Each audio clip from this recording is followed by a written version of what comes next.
Si bien los diagramas de dispersión ayudan a evaluar el tipo de asociación que existe entre dos variables cuantitativas, el problema es que cuando necesito establecer el grado o qué tan fuerte es la asociación entre dos variables, eh, la gráfica ya no es tan útil. Por eso en esos casos lo más adecuado es calcular un coeficiente que me ayude a cuantificar ese nivel o grado de asociación. Enfocándonos solo en el ámbito de la asociación lineal, hay dos coeficientes que se pueden usar.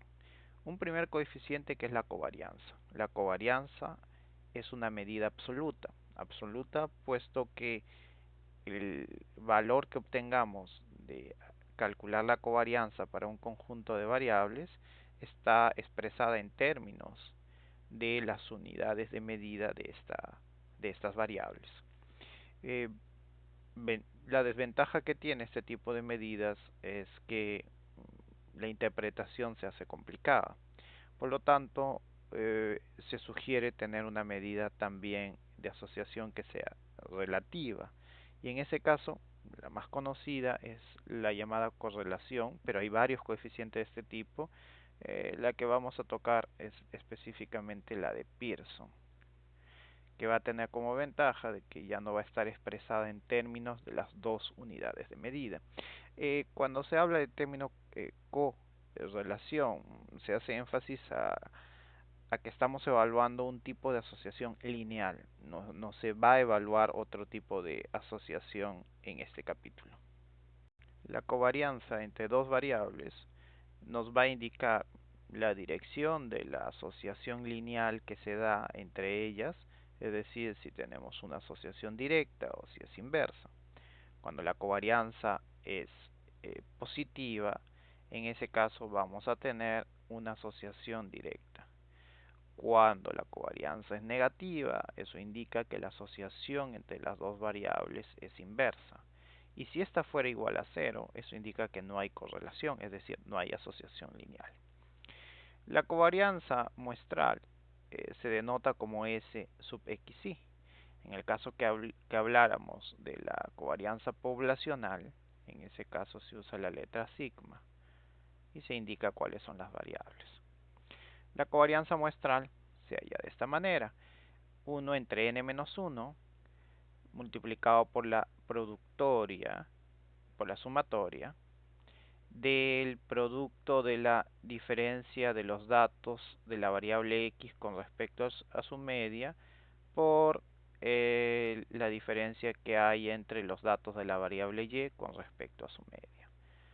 En el caso de que habláramos de la covarianza poblacional, en este caso tendríamos sigma de xy, y en vez de que sea 1 entre n menos 1, sería igual que cuando se dio la varianza 1 entre n. Y bueno, acá tendría que venir la sumatoria nuevamente del producto de desviaciones de los datos de la variable x, solamente que acá sería mu de x, y acá tendríamos la diferencia de los datos de la variable y con respecto a la media poblacional de y.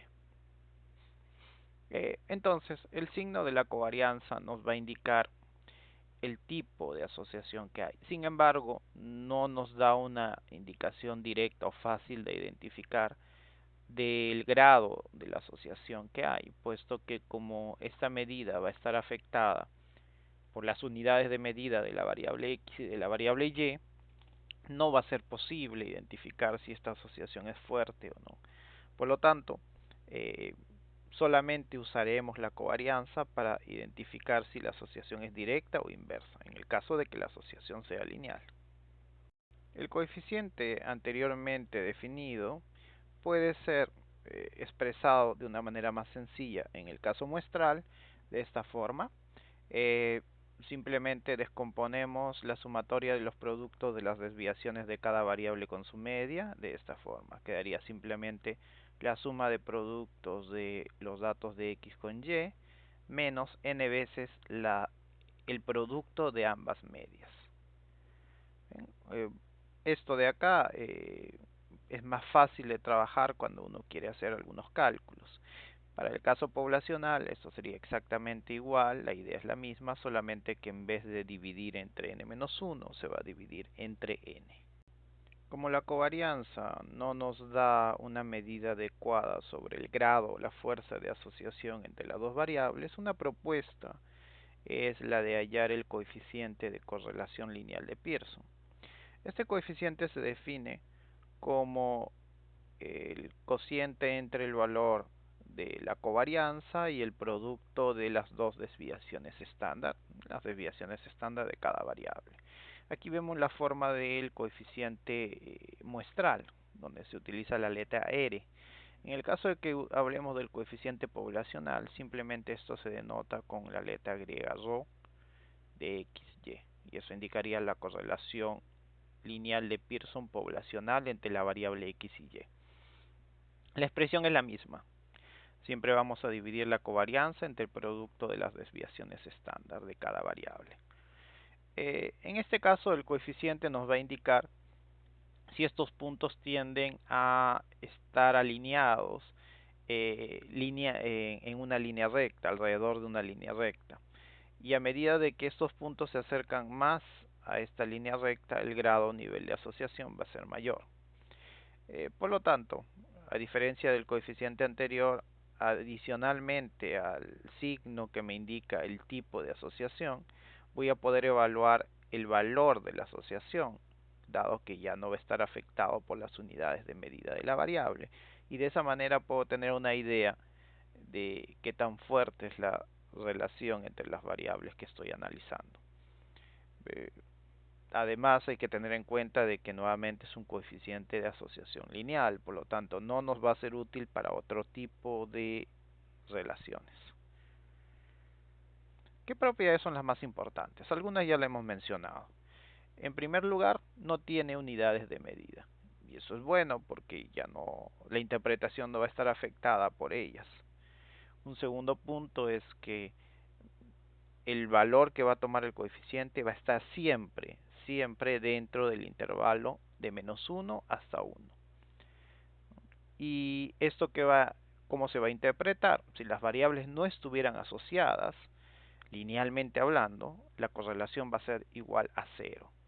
En cambio, si es que la relación fuera perfectamente lineal, ya sea inversa o directa, el coeficiente va a tomar valores de -1 o 1 de manera respectiva. Si realizamos transformaciones de la variable de manera lineal, de cada variable de manera lineal, el coeficiente no va a cambiar de valor. De acuerdo con todas las propiedades que hemos mencionado, es fácil entender que la principal utilidad que tiene el coeficiente de asociación de Pearson es que nos permite interpretar de una manera bastante adecuada cuál es el grado, la fuerza de la asociación que hay entre dos variables.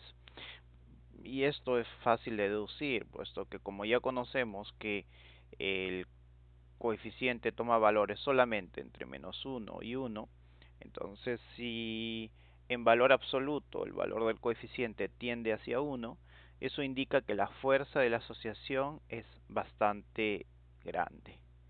En cambio, cuando en valor absoluto esta asociación tiende hacia 0, pues podemos entender que en este caso las dos variables tendrían poca asociación lineal.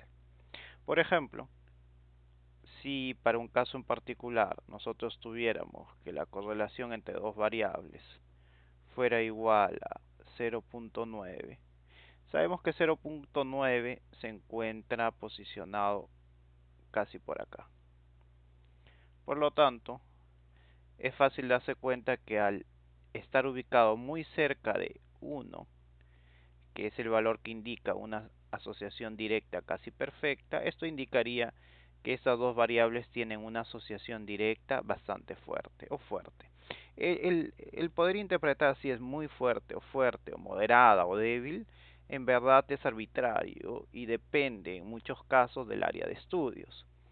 Por ejemplo, en el caso de que nos encontramos en psicología, sociología, ciencias políticas, administración, investigación de mercados, usualmente las correlaciones que se obtienen a partir de 0.5 ya se pueden considerar como que son grandes.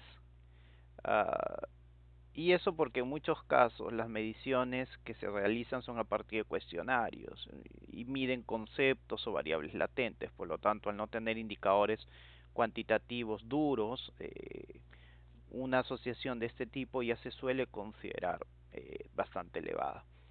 En cambio, en otras áreas como economía, ciencias contables, una correlación de 0.8 es el punto de partida para entender que hay una fuerte asociación entre esas variables. Y es más, en algunas áreas como ingeniería se puede considerar fuerte a partir de 0.9. Entonces, la interpretación va a depender mucho de el área y de las variables que se estén analizando. Por lo tanto, usualmente lo que uno trata de tener en cuenta es usar como referencia investigaciones previas o trabajos previos para más o menos entender cuál es el consenso que hay para interpretar la asociación. Ahora, si nos encontramos en una situación en la que no hay un conocimiento previo sobre antecedentes de valores que puede tomar la asociación entre las variables que estamos estudiando, simplemente podemos usar nuestro sentido común. De acuerdo a nuestro sentido común, podríamos simplemente subdividir este intervalo en partes más o menos iguales. Por ejemplo, acá estaría 0.5, por acá estaría 0.75. Entonces, si es que tuviéramos asociaciones que están por este lado, podríamos decir que son fuertes, si se encuentran alrededor de 0.5 como moderadas, y si tienden hacia cero, eso podríamos decir que las variables tienden a no estar asociadas entre sí de manera lineal.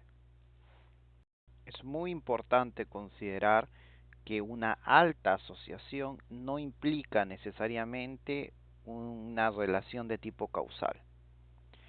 Para que uno pueda determinar que una variable causa cambios en la otra, se necesita tener otro tipo de indicios, que pueden ser teóricos, así como experimentales. Pero el que dos variables estén asociadas no implica necesariamente que haya un efecto causal. Segundo punto importante que hay que recordar, cuando no hay asociación lineal, no implica que no pueda haber asociaciones de otro tipo. Y el término correlación implica solamente relación lineal. Entonces, cuando hay ausencia de correlación, una baja correlación, eso implicaría de que las dos variables tienen poca asociación lineal, más no implican absolutamente nada en términos de otro tipo de asociación que pueda existir. Para eso es bueno tener en cuenta que hay que construir previamente un diagrama de dispersión para analizar mejor el patrón de la asociación entre las variables.